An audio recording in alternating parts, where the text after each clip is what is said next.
अगले महीने महाराष्ट्र में विधानसभा चुनाव होने वाले हैं, जिसको लेकर राजनीतिक गलियारों में हंगामा बरपाया हुआ है। अब जो खबर सामने आई है उससे सीएम एकनाथ शिंदे को करारा झटका लगा है, क्योंकि बीजेपी ने साफ कर दिया है कि अगली बार सत्ता में आने पर सीएम सबसे ज्यादा सीटें जीतने वाले दल का ही होगा। अब ऐसे में एकनाथ शिंदे की कुर्सी लड़खड़ाती हुई दिखाई दे रही है।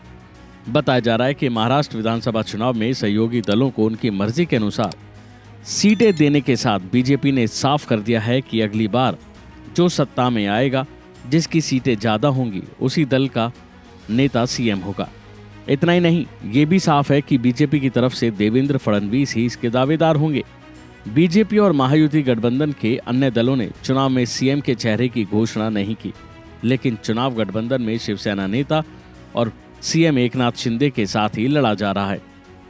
2 दिन पहले केंद्रीय गृह मंत्री अमित शाह ने शिवसेना के नेता एकनाथ शिंदे और एनसीपी नेता उप मुख्यमंत्री अजित पवार और बीजेपी नेता फडणवीस के साथ एक अहम बैठक की।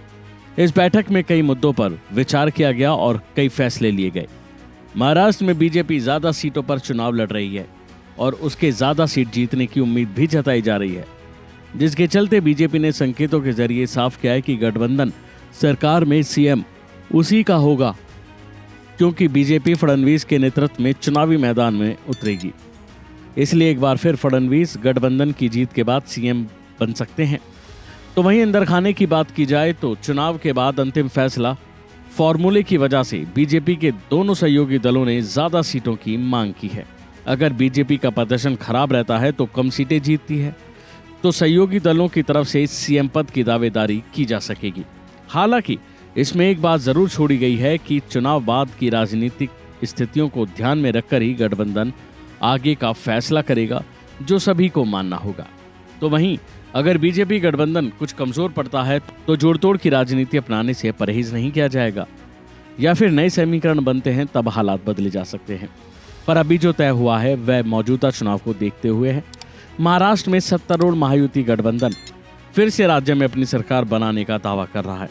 अब जो फॉर्मूला निकल कर आया है उसमें शिवसेना शिंदे और एनसीपी अजित गुट सहमत नजर आ रहे हैं, और इसका एक कारण भी है, क्योंकि अजित पवार का पहले से ही मानना है कि मुख्यमंत्री पद उनके पाले में नहीं आएगा और वह उप मुख्यमंत्री ही रहेंगे।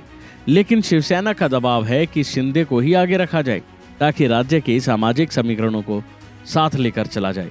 लेकिन बीजेपी अब इसको बदलना चाहती है, यानी कि सीएम अपना बिठाना चाहती है।